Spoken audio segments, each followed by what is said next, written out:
travel is unfortunately something that is limited to a very privileged group of people that have the time, the money, the resources to be able to do this. We've gotten emails from people that are, in hospital rooms or stuck in a wheelchair or thought that they would never be able to see some of these places. That's been incredibly rewarding to see, because it's the core mission of what we're trying to do is make these places more accessible to everybody, because we love these places. Welcome to a new episode of XR and AI Spotlight, the show where we give the stage to the founders and makers who are pushing the boundaries of XR and AI. My name is Gabriele Romagnoli, I'm your host, and I'm here today with Akin Bilgic. Akin is one of the founders of BRINK XR, the creators of BRINK Traveler, a top-rated virtual travel experience featuring fully immersive and beautiful photorealistic 3D environment from around the world. It is without a doubt one of the best looking experience on a Quest right now, and recently they implemented AI that allows the traveler to ask any question regarding the virtual location they are visiting, showing the power of how blending immersive and artificial intelligence can bring value to the user. So I'm really excited to have him here, and today we will discuss what it really takes to create highly optimized scans of the environment and how that is just half of the secret to success. It's all of that work that we've done of scanning and recreating these locations is maybe 50% of the work, and there's still, I think, has almost at least half of the success of the app is due to the attention that we put on that. How BRINK optimized the user experience and technical aspect of AI in their VR app. Yeah, it's a lot of work went into that. Florian did a wonderful job on finding every little opportunity we could to not have anything bottlenecking one another or not waiting on anything. It was just through that we were able to get it from, 10 seconds to 7 seconds to 5 seconds to 3 seconds now to almost 1 second. While keeping the implementation affordable. GPT 3.5 is incredibly affordable and still very good. Very, very good. And also for startups, there are grant programs that give you large amounts of free credits to experiment with. There are other ways that you can kind of optimize costs in terms of But before we get into it, I wanted to thank our sponsor Meshi, who made this episode possible. Meshi is a real powerhouse for generating 3D assets with AI. You can start with a simple text or image prompt and get high quality, stylized model in just a minute. One feature that I personally love is the ability to create stylized textures for any mesh, with or without UV, and since the release of Meshing 2.5, Pro users can even edit only section of the generated textures with just a text prompt. Try it out, go to meshi.ai, start the 7 days trial, and after that, use the code XRAI20 to get 20% off your subscription. And now it's time to roll the title and welcome Akin under the spotlight.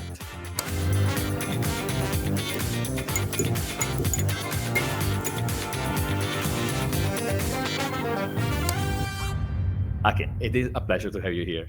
It's a pleasure to be here. I love talking about this stuff. I can talk about it all day, so it's perfect. We are in the right place. So let me start asking maybe a fundamental question regarding BRINK Traveler. Mm-hmm. Is it a game or an educational experience?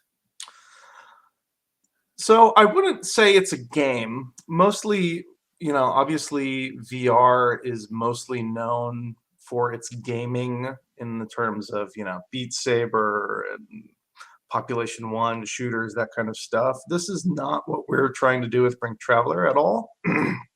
There are a couple of elements that are gamified in it, but I would definitely say it's more of an experience.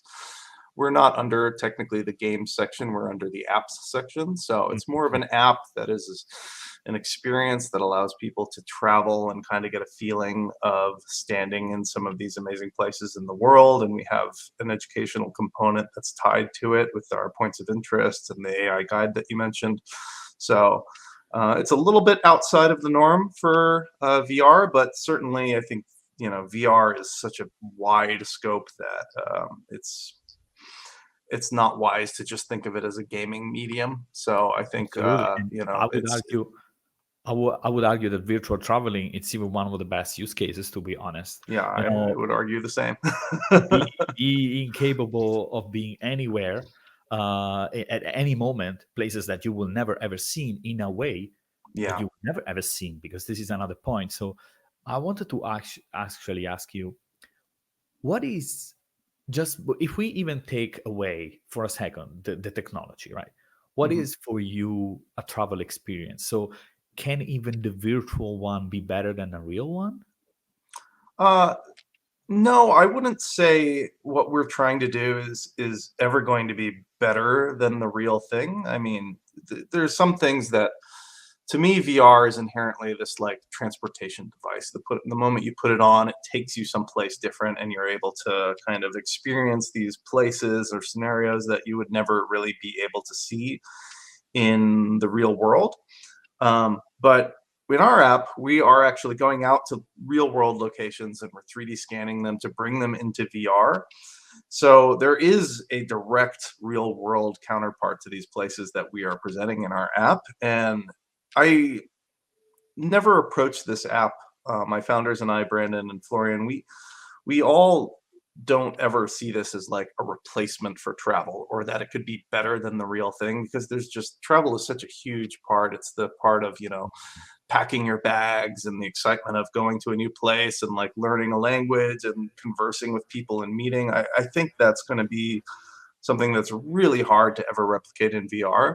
So I don't ever see it as something that could just completely replace it. But what it can do is it can make a lot of these amazing places a lot more accessible to people, because obviously, travel is unfortunately something that is limited to a very privileged group of people that have the time, the money, the resources to be able to do this. And I think increasingly people are finding it harder to travel and harder to get to see some of these places. So that's where kind of, you know, photographs of movies and YouTube and that kind of stuff kind of comes into the play to kind of share these places with the world. And I think VR is kind of the next step of that, of being able to make it a little bit more accessible to people while also trying to broaden its appeal and hopefully, encourage people to actually travel more. And I would like just to add two things. So you mentioned accessibility and money, time. There are two other things, being also the physical capability of the person. Yes, yes, That is another thing. So there are people that will never just be able, even regardless of money or time constraint, just to visit those places, yes, regardless. So that is yes. another point. Yeah, And of course. honestly, just to add one more, and that is also, it provides a different experience in a sense. Yes, of course, you will not get the smell, you will not get the people that are around you, but maybe is that sometimes even better. I mean, you will be able to see places completely empty, Right, just sit there in silence. And right. I was there at some point. I was like, okay, this place, if I was there for real, it would be completely packed. Now I'm there Yeah, alone. yeah. I mean, a lot of these places, as we've been out there to scan them, we have to work around crowds and manage that kind of stuff. It's absolutely true. There is a dimension that it brings that a lot of people will never be able to experience, like having delicate arts to all to yourself is practically impossible. Same with like Pulpit Rock and other places that we have in our app. There, having it all to yourself in a quiet, natural environment is something that's really, really special. But also, to touch on that first point you mentioned, is one of the most rewarding parts of this entire endeavor that we've set out on is we've gotten emails from people that are, in hospital rooms, or stuck in a wheelchair, or thought that they would never be able to see some of these places. And that's been incredibly rewarding to see, because it's the core mission of what we're trying to do, is make these places more accessible to everybody, because we love these places. This is our passion. We love going out into nature and experiencing these places for ourselves, and we wanted to bring some of that experience back to people. And that's kind of what gave birth to BRINK Traveler. And that's just been such a powerful use case and example that we weren't really expecting at the beginning, but from some of these emails and reviews that we've gotten from those peoples in those scenarios, it's been incredibly rewarding. Absolutely, it must be very inspiring. And you mentioned about you guys going out there and Hmm. capturing this, Hmm. right? So I would like to start getting more into the content, because that's, I believe, one of the things people are also interested in a sense. How do you create those environments? So how do you go from one scan of an environment? Maybe you can tell us a little bit how you guys scan it, and then how do you transform that scan into a 3D model, but then maybe first into what is basically like a memorable immersive experience.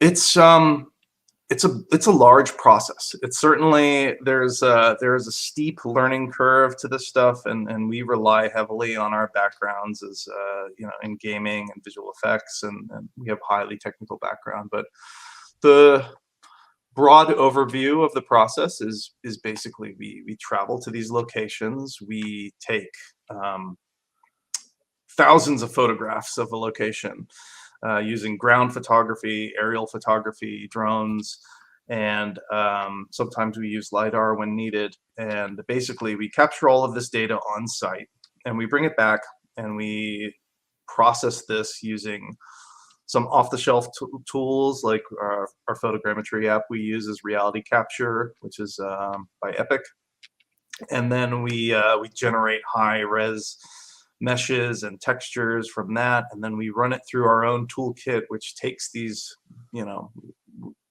billions of polygons and gigatexels worth of textures and optimizes it in a way that can run on the mobile processor of the headsets.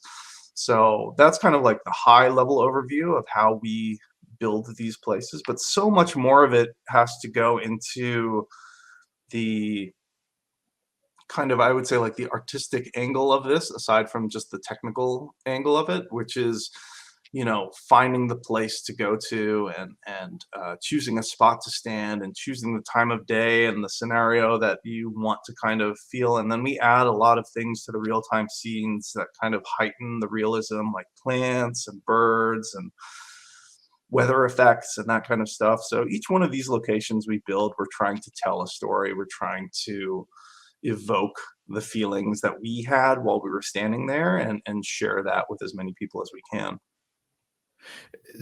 I'm just curious. This is more of a personal curiosity. You Mhm. mentioned here about crowd management. So I'm struggling to get a nice picture of my son in the right spot with a bunch of people. And it's one picture. Yeah, yeah. So the only thing is that, do you wake up at 3 a.m.? I mean, is there enough lights even to do what you want to do?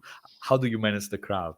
It's difficult. I'll give an example. For Delicate Arch is one of the most well-known sites of the United States. It's one of these icons of the American Southwest, and I knew I wanted to have that in the app at launch. So my photographer assistant and good friend Cody Rundle and we basically went out to Moab, and we ended up staying there for about 2 weeks, not just the scanned out location, but a few other locations as well.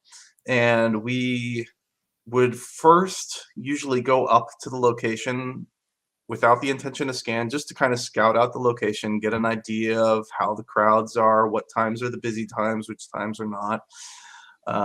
Weather plays a role in that. We have to look at the weather forecast. We can't have like highly variable lighting throughout the day, or else it's going to mess up the scans. So there's a lot of planning, pre-production that has to go into a successful scan like that. And then it's just a matter of getting up there and trying your best to, obviously we don't have the resources to shut down the national park. We can't just rope off an area and say nobody can come here for the next hour and a half while we're scanning this location. It just doesn't work that way. So we do our best to kind of work around the crowds, make sure that we can shoot around people. Photogrammetry tends to be pretty forgiving if there are people in the shots, because they're moving around, and at the core, photogrammetry is looking for static points that aren't Consistency. moving in between places. So usually that kind of helps filter things out. And then finally, there's still a manual cleanup pass after we've gone ahead and we've reconstructed this location. We have to go in sometimes and clean this little area over here, or maybe there's a smudge of what was a person over here. For instance, like on the rocks to the right side of that location, like a lot of people were just like kind of seated there after the hike up there and like having their lunch. So there were a lot of static people that then just needed to go in, and using a traditional computer graphics workflow, we smooth that area out and paint out the problems and make it look nice so that it's not distracting. I want to stay a second more on the technical side before we move forward to Mhm. more of the design and the other things that you guys are adding. And that is, so you mentioned there is a lot of craft in first scanning and capturing, recreating this 3D environment, and then optimize them on a mobile device like the Right. Quest, for example. And in this case, the Quest 3. And you guys also pushed an update when it came out that increased the graphics on a Yeah. Quest 3 due to the increased processing power. So throughout this journey, right, of optimization, what are some of the things that you have learned that you think you could share with others, could help them create better environments for their own apps or games? It's really, we lean heavily into our visual effects and background. My partner Brandon and I come from like a long line of like, we've made visual effects for movies and that kind of stuff. So the computer graphics pipeline is something that we're very comfortable with, and our other partner Florian is very skilled in the Unity and game engine side of things. So we kind of have these skill sets that kind of complement each other. I think that's probably one of the most important aspects. Anytime anybody asks me a question like that, I say the most important part is having good people to work with. It's an immense amount of work to do, and it just can't be done alone. So I think that's the first step, is just having good people to work with, finding good people to work with. And there are certainly lots of great, very talented people out there that are experimenting with this kind of stuff. And then from a more technical standpoint, I think it's so much of what we do, that front half of the pipeline of going out and capturing a location with good photography. We just use standard cameras, SLRs. I use a Canon R5 for my ground photography, and a DJI Mini Pro 3 for the aerial stuff, just because that's super light and able to, like, it's very friendly for A hiking. little, Yeah. it's a little beast. It's Yes, incredible. it's wonderful. Right. It's wonderful. We used to have the bigger drones that had the better image sensor, but we found that, after a certain point, it's good enough, and we really rely on the ground photography to do the final sites that you see, and the drone just kind of aids that a little bit. So having it be small and be something that can just easily fit in my backpack is more important, at least for me. But all of that stuff is just off-the-shelf stuff that you can do. Anybody can immediately go out and learn. You can learn photogrammetry using even your cell phone camera and just kind of get get up to speed with that. Reality capture is free to use until you want to license the content. So there's no reason anybody can just download that app and then start playing with it and experimenting with photogrammetry. And it's not until the second half of the pipeline where our real like technical workhorse stuff comes in, where we have to then take those resulting meshes and process them into something that can run on a real-time engine. That's not immediately apparent, I would say, to most beginners. It does require a little bit of a background in computer graphics to kind of understand that process, because we're doing things like, we choose our walkable area a couple of meters so that people can move around and kind of feel that sense of parallax. And then very quickly outside of that walkable area, the level of detail is gently falling off over a distance. So Mhm. everything just kind of is focused around this center spot where people are able to walk. And that's what our tools that we've built are good at handling.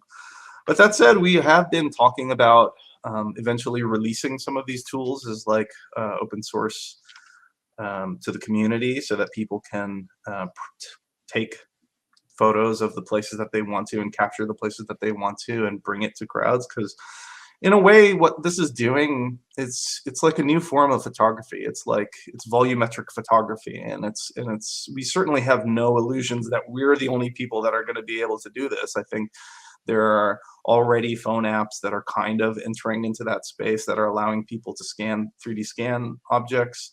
and optimize them intelligently. And I think this is going to be something that's really interesting over the next like 3 to 4 years of new tools that are going to make this more ubiquitous for people. I'm gonna go back to these new tools and new techniques later when we're gonna talk about this AI section, Hmm. because I'm also really curious about that. Though I think that it's not just a matter of craft, as you mentioned, it's also about storytelling, right? You can have Hmm. a beautiful environment, but then how do you make something that people can get lost in? That is, in a way, has some elements of gamification. I mean, in your Yeah. experience, when you even just selecting a place, it's a little activity, right? Yeah. And when you see the preview and you get that boards with all those trinkets hanging that you can kind of like touch, Yeah. interact with. So maybe the point is you have an environment, great, it's optimized, it's gonna look incredible. But then what are the things that you have done and maybe other people can do to make what is like a traveling experience something that is memorable and is more Yeah. immersive? Yeah. I think even beyond just the travel experience, anybody who's asked me this question, it's all of that work that we've done of scanning and recreating these locations is maybe 50% of the work. And there's still the experience that you have to create. We're create that, that's the travel part of it, and then there's the experience of the travel experience, right? So we were extremely mindful of this from the beginning of that. It's not enough to just show these places to people because I mean, aside from like a very small niche of people who are into travel enough to go see and visit these places, there has to be something more. There has to be something more for the average VR user, right? So we spent a lot of time on our UI and our UX and trying to really take every opportunity that we could to evoke the feelings behind travel that really make the experience. Those little things that we were talking about earlier about like the people that you meet and the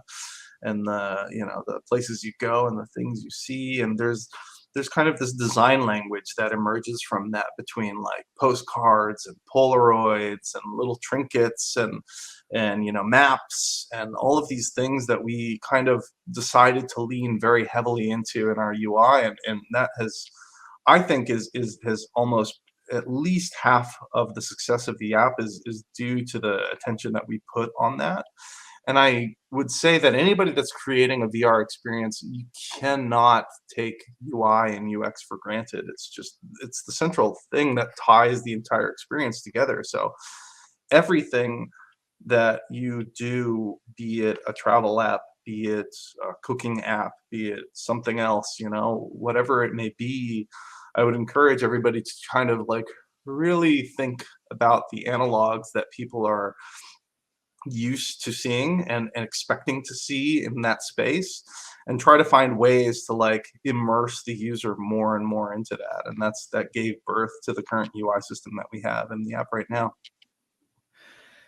This is another very tricky point. I mean, I 100% agree with you. The fact is, have you experienced that has a higher cost? So let me explain what I mean. So when people, it's very easy to make a panel with a button with a couple of Hmm. thumbnail of the Hmm. location, right? Um, do you think that having that extra attention to the UI and UX of the game had a return of investment? I think so. I think when we first started demoing this app to people before we were on the Oculus Store, like we started kind of building the prototype for this like many years ago. It was, I would say, probably back in like 2017 or something was like when we had like the first real kind of prototype of it. And it was a very simple user interface. It was just 4 pictures and a laser pointer, and you could pick on the one and it would take you to that location. And what we very quickly saw was that for the people that were really into that content, they loved it. It was great. But for the people that were just kind of curious, there was kind of this feeling of like, okay, now what? Kind of, you know, Mm. okay, what am I supposed to do now? And we really quickly realized that, that was more the kind of person that we were going to be encountering once we released this to the public. So we didn't want to release this kind of half-baked feature, this half-baked app, until we knew that at least our goal when we launch this, we want to make sure that we're at least 4 stars and above. Hopefully we're aiming for 4.5 is great. 4 is the minimum, and anything below that we would consider failure. So we tried to create our app and make sure we tested it with enough people ahead of time to kind of get that feeling of, okay, I think we're now like with this new thing that we just added, I think the app is now at like a 3.9. So if we do this, maybe it'll become like a 4, and then we can get it to 4 point. And then once it's up there, we can release it. Because I strongly believe that like people look at those ratings and they make their purchasing decisions based on that. And it's harder once you're in the 3s to kind of, you'll have more people that are kind of on the fence about it, and maybe not, I'll wish list it, I'll check it out later kind of thing.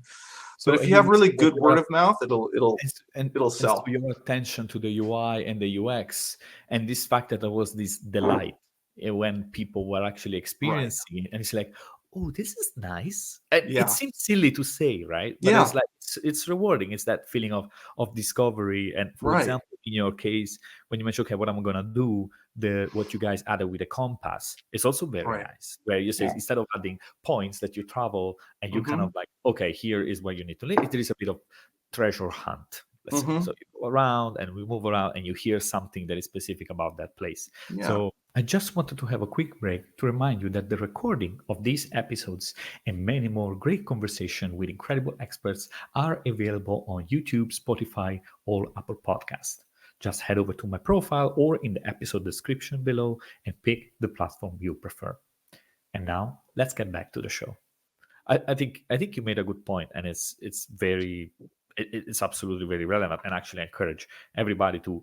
That investment might seem big from investing in the UI or in some delight or discoveries that the user has, but there is a good chance, there is never a certainty, but there is a good chance that might return in terms that are very practical, right? A high review on the store. Yeah. Yeah. It's, I mean, so much of success, I believe, is these tiny little things that all add up and become a bigger Yeah, yeah. portion that a lot of teams will kind of neglect or avoid. But Apple is notorious for its level of polish that it brings to experiences, and I think people respond to that. I think people appreciate when they see that everything is handcrafted and care and detail has been put into something. I think people intuitively feel that and respond to it. We're gonna get to Apple as well, Yeah. but before we get that, so we talk about content, right? And that right now seems to be one of the major bottleneck, right? So creating these places Hmm. is at least 50%, as you described, Yeah. of this bottleneck. Um, so do you envision a moment where content generation is not a problem anymore? I mean, right now we do have this new technology appearing, like for example, capturing, like indeed with your phone. You can get these splats that are this Hmm. new form of, let's say, point cloud, right? Hmm. That still feel dramatically different than what we're used to seeing, right? Because they Right. keep, for example, reflections, and they tend to be lighter. Some of the work, Hmm. for example, you're doing is just to decimate, Hmm. clean the texture, and so on. So, how do you see that evolving when it's about creating and capturing places? Yeah. I think there's going to be a lot of it's already started, but there's going to be so much advancement in capturing real world locations digitally over the next like 2 to 3 years, especially, obviously AI and all of these tools that are like kind of feeding into one another, and very rapidly it seems like every month there's some new paper that's being published about like, oh, this is this Every incredible day, new I method. would Yeah. argue every day. Yeah, it's almost, there's every time I go on to Twitter or something, there's like something interesting new popped up, like, oh wow, I didn't even know that was possible. That's so crazy. It's an exciting time for this, I think, for sure. And I would be shocked if we're still, the process that we have today is still what we're doing even 3 years from now. I wouldn't be surprised if we shift our focus to a different way of capturing and processing these locations. And I welcome it, because I think it's a new medium. It's like, photography being reborn, and everybody's going to be able to capture and share their locations, and I think that's what's going to lead to a healthy ecosystem around this. I think there's a lot of the world. It's a big world, and we're not going to be able to scan it all, right? Like that's just not it. Even 100 of us aren't going to be able to scan it all, and everybody's going to have their own little corner that they're going to want to share, and that really excites me. I think it's this process of taking these places from all over the world and making them more accessible to everybody is an incredibly powerful use case for this technology, and I'm excited for it. So you mentioned AI, right? And Hmm. one of the things that got us in contact in a way was your AI implementation, because I was like, oh wait, BRINK Traveler added AI, let me try it out. And I was Okay. like, okay, figuring it out. I was looking at my hands, it's like, what? Oh, no, I have a walkie-talkie. It's like, Yeah. oh. Then I start talking at it, and then all of a sudden the walkie-talkie answered to me about questions that could never ever be scripted, right? Yeah. So this is the mind blowing. When I was there, I was like, "Poof!" Yeah. Yeah. I It still remember blows I my asked, mind too. actually, because I had this arch, this stone arch, right? And I was like, "This feels like it was in a movie." Actually, was this ever in a movie? And I go, "Yes, this was in Indiana Jones." I'm like, "The fuck?" Yeah. Yeah. And Yeah. can you tell me a little bit, maybe high level, how did the idea come out? How is the implementation? Then maybe we can dive a little deeper, also to help other Yeah. people build something Yeah. like this. Yeah, because I mean, when we first built the app, we wanted to have points of interest in the app, and that's what we did. We built a point of interest system that uses a compass that you can find these predefined 3 points of interest per location that you're in, so you can learn a little bit about these places. And we always wanted more, but we have to find these points of interest. We have to write a little paragraph. We have to, find a picture, and it's a manual process of these, and it's labor intensive. So we were just kind of doing these three for each one of these locations, and that was really good. And then, once ChatGPT started making the rounds, and everybody was, testing it with these questions, and it was this mind-blowing moment for a lot of people in the tech industry of like, oh my gosh, I didn't know this was a thing yet. I didn't know we were this far along. And it was almost immediate to us. We were just like, how cool would it be if like we had like something like this in the app where you could just ask any question you wanted and it would give you some good answers? Because what we were finding is like, I was like, well, let's see like if it knows things about the points of interest that we have in our app. So we would ask it questions that we knew the answers to, and it was like nailing it all the time. And we were like, wow, this is incredible. This is like absolutely incredible. So we, as soon as we had already been like kind of working with Meta and their voice SDK team to have some voice commands added to our app so that you could like, hey Meta, open the menu, or hey Meta, take me to, whatever, blah, blah, blah. So we were kind of like experimenting with that a little bit.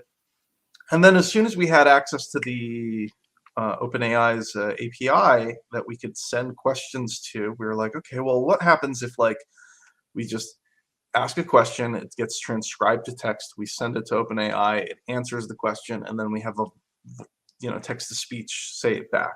So we built a quick prototype around that, and even though it was still rough, it showed the potential of it because we were able to do this. We could ask a question, we'd wait like 10 seconds or something for like the whole process to happen, and then it would come back and say like this, blah, blah, blah, blah, blah. And we're like, wow, that's actually really interesting. Like it's giving us relevant information about these places we're at. So we could take this, this beginning 3 points of interest that we have in each of these locations, and we can expand it to almost anything. You can ask any questions about anything that you see here. And behind the hood, we started feeding it a little bit more context. We said like, okay, well, the user is standing here at these GPS coordinates, and it's looking this direction, and in the viewport are these objects, and these are the things that, this is the time of day, this is the context of the person is in an app. And we just kept feeding more and more context, and we kept working to improve the latency and stream everything to make sure that it was there. And then the last step was really just coming up with the intuitive and fun way to interact with it. And my immediate mind I went to was a walkie-talkie that you could just have somebody off in a ranger station somewhere, and then you're just asking questions too. And once we got the latency down to the point where it was like almost an immediate response, it just feels like a natural conversation at that point. And then now you have this personal ranger that's sitting, with a encyclopedia in front of them, able to tell you Always a anything talking that you photo. ask. And it was just this magical moment. We were just so thrilled with this, and we were excited to get it out into the world. So you mentioned one important thing is the time of response, right? I mean, 10 Yeah. seconds wouldn't make it really compelling or believable. Yeah. How did you work on making that response from the ChatGPT API fast enough? Yeah, it's a lot of work went into that. Florian did a wonderful job on uh, finding every little opportunity we could to not have anything bottlenecking one another or not waiting on anything. So as it is right now in the app, I believe the moment you start talking, it starts piecing together the words, and then as soon as you're done talking, it takes those raw words and tries to infer the meaning. And we're using Meta's Wit AI for that, to do the speech to text translation. And as soon as we have that complete sentence, that the question that the user has asked, we immediately send that over to the OpenAI API, which then starts responding to it. And just like when you're talking with ChatGPT, you'll see that the response is coming in. It doesn't all come in at once. It starts coming in, and then it just keeps building. Mhm. So that was the next most important thing, is not waiting for the whole response to be complete. But as soon as OpenAI has some information, that's immediately being streamed to the voice, text to speech. And for text to speech, we're also using Meta's Wit AI for that, because we've been working with the voice SDK team. So basically, it's just these parallel processes that are not blocking one another to be able to get it there. And it was just through kind of engineering and experimentation that we were able to get it from 10 seconds to 7 seconds to 5 seconds to 3 seconds, now to almost 1 second, where it feels totally natural when you talk to a walkie-talkie. It's 1 or 2 seconds after the click, and then you hear a voice start talking.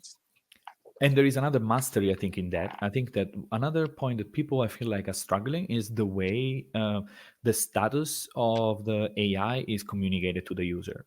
So very often you don't know if you should be talking, you should Hmm. be waiting, you should Hmm. be listening. And Right. then you have these weird kind of like dials or microphone. And it's like, okay, wait, what's that? What's that?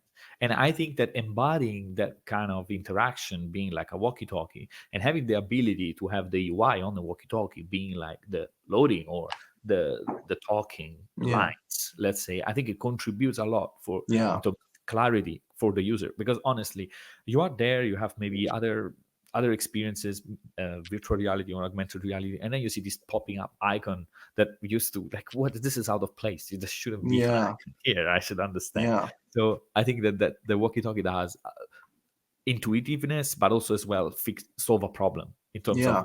communicating the status of Yeah. the Exactly. AI to the user. Exactly. I have another question. How do you keep it in scope, or have you ever tried to get it out of scope? So, in a sense, like out of topic. So if I ask questions, right, it will keep giving me answer about the location. How do you make sure that the conversation doesn't derail? Yeah, OpenAI provides pretty good by default safety measures to make sure that it's not talking about like overly inappropriate things. And then from there, we're able to also provide additional context, like you know, you're a virtual assistant inside of the BRINK Traveler app. The user is visiting these locations, like try to Mhm. answer questions that are relevant to the location and time that they're in, that kind of stuff. So we did a fair bit of testing in the early days of like trying to see like how far we could veer it off course, and it's surprisingly good at staying Okay. on the rails of if you ask it something inappropriate, it'll say, I can't talk about that. That's not something for me to talk about. Or if you ask it something completely unrelated to what you're talking about, then it'll give you a little bit of information, but then say, but like if you have any other questions about the place that you're in, Mhm. Right. like Get you it will back. try to steer the conversation back into the direct, right way. So by default, the model does a really good job at that. And I think for most people's use cases, I think it's enough that you can at least implement it into their apps and have it fulfill the function that you want it to do. What are the costs? Because I hear from a lot of people that queries are expensive. I was curious if you can shed some information, like It how has is been it? it has been surprisingly affordable. We There is an overhead we factor that into, okay, well, we sell our app for $15 on the App Store. This many people will ask this many questions. We do a little bit of math to make sure that we're not obviously incurring too large of a cost, but it's surprisingly affordable. And also for startups, there are grant programs that give you large amounts of free credits to experiment with. So there are ways that teams can use that to um, reduce their costs. And I think right now, like, it's surprising, like GPT 3.5 is like incredibly affordable and still very good, very, very good.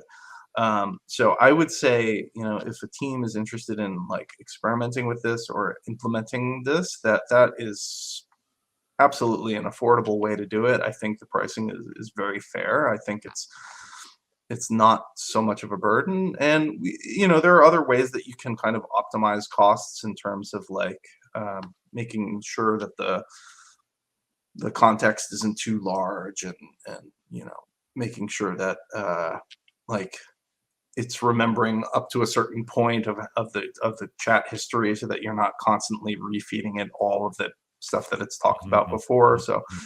there are definitely ways that you can kind of get that there, but like it has not been an issue for us. That's good to hear, and I think Yeah. good news also for everybody that is trying, because some are just like shying away. No, it's gonna be super expensive. But just saying, No. basically, there are some ways to prevent being getting too expensive. There are some grants, and at the same time, using 3.5 is not that expensive.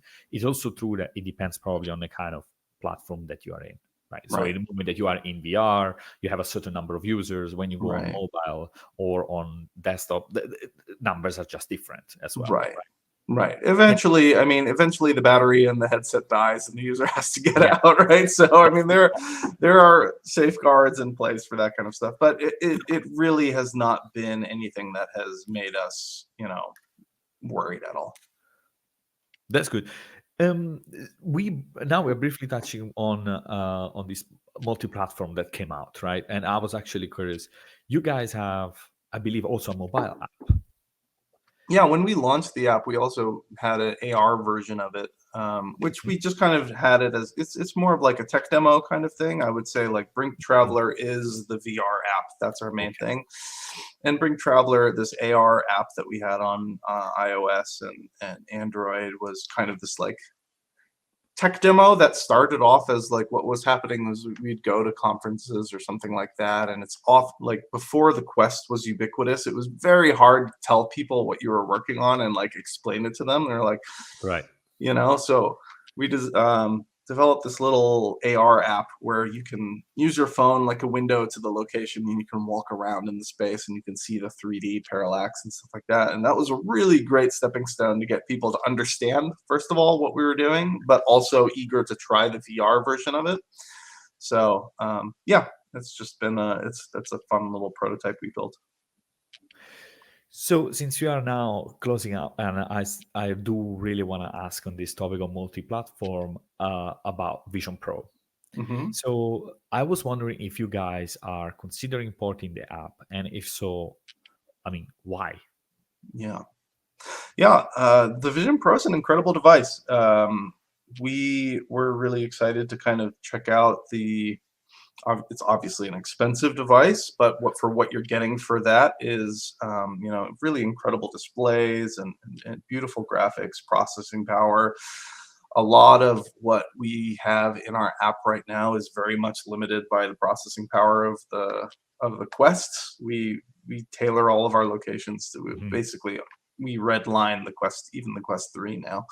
So the realism of our locations is very much dependent on the processing power that we have available to us. So seeing this headset come out with really beautiful displays and a very generously powerful processor, I think was appealing to us right from the beginning. And we were discussing we wanted to see what our content could look like in that headset.